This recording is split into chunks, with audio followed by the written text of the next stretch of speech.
And Senator, I mean, just to see what's been happening over the last 24 hours, it's pretty clear just the frustration. Right now, I think the question that I'm wondering if you can give us the answer to is whether or not your party is going to be able to salvage at least part of this deal that doesn't include anything to do with immigration. Well, first, Kaitlan, it's good to be with you. We're frustrated, disappointed. We'll tell you, it should have passed today. We're not going to give up. It's just too important.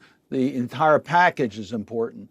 For example, aid to Ukraine is absolutely necessary now in order for Ukraine to stop the aggression of Russia.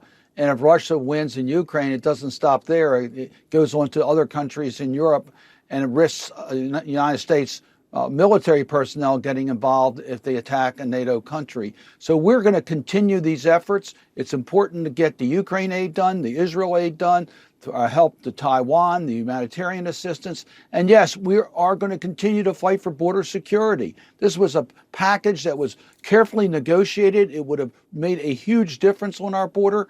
It is extremely frustrating. We did exactly what the Republicans wanted us to do. They said put border security into the security package for Ukraine. We did that, and then they said take it out. Now they're saying maybe you should put it back in again.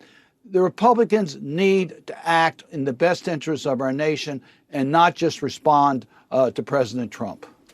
Senator, well, I'm glad you brought that up because James Lankford, who is the very conservative Republican senator of Oklahoma, who is negotiating this deal for his party on their behalf, he had this really striking comment today that I've been thinking about on the floor as he was talking about the factors that were at play in sinking this. I want everyone to listen to that. I had a popular commentator 4 weeks ago that I talked to that told me flat out, before they knew any of the contents of the bill, nothing was out at that point, that told me flat out, if you try to move a bill that solves the border crisis during this presidential year, I will do whatever I can to destroy you. Because I do not want you to solve this during the presidential election. I guess the question is, are popular commentators running the show on Capitol Hill or the people who are elected to be up there making laws?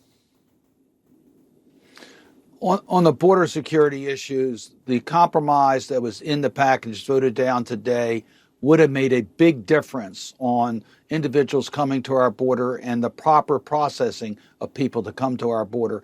It would have set up a much more orderly process and stopped the large flow of people into America. The Republicans knew that. They knew that. And yes, part of the motivation in blocking this is they'd rather have it as a campaign issue than solve the problems. We have a crisis now. It's our responsibility to solve it. My Republican colleagues know better. They need to vote on what's right. How did negotiations work in the Senate going forward between, Democrats are obviously in the majority, but between the two parties in the Senate specifically, how does that work given they both were working on this for months, an independent, a Democrat, a Republican, among others, and it just totally and spectacularly collapsed? Well, I left the floor about 2 hours ago. I was in conversations with Senator Schumer and other members of the Senate. We're not going to give up. We are meeting tonight. We are negotiating with the Republicans. We're trying to find a path forward. It's just too critical for our national security. We've got to get this done. We've got to get to the finish line. So we're going to look for ways in which we can move this forward. Right now, we have a vote scheduled for tomorrow that would move the security package, the aid to Ukraine, Israel, Taiwan, Do you think it'll humanitarian pass? assistance, plus dealing with the... I don't know. We had 58 votes on the board tonight for reconsideration. You need 60 tomorrow.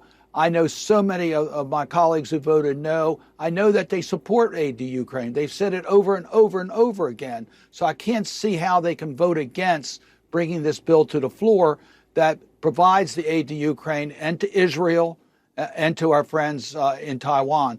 So I would find it extremely difficult to understand how they can justify voting no to get on the bill. This isn't even passage. This is to have the bill on the floor so we can consider amendments and have debate. Do we want to take up aid to Ukraine? Yeah, So many of my it's just step Republican one. colleagues who voted no today have said yes to that. Let's see how they vote tomorrow. But can I ask you, because I do think what people maybe not fully realize or appreciate is that aid to Ukraine is literally on the table, and it could evaporate if this doesn't go anywhere. There is no other aid for them to draw down from, to send to Ukraine, whether it's weapons or money. I mean, what are the implications if this doesn't go anywhere tomorrow, if the Senate can't get it even step one achieved? The soldiers in Ukraine are today rationing their ammunition because they don't have enough in order to keep the aggression of Russia at bay. There is territory in dispute tonight that Ukraine needs the help for military supplies that are not being provided because we don't have the resources to give them the help that they need because Congress hasn't passed the aid package. It is urgent that with that money be released. That's why we are going to continue to work until we get this done. The vote today was a major setback, but we're not going to give up.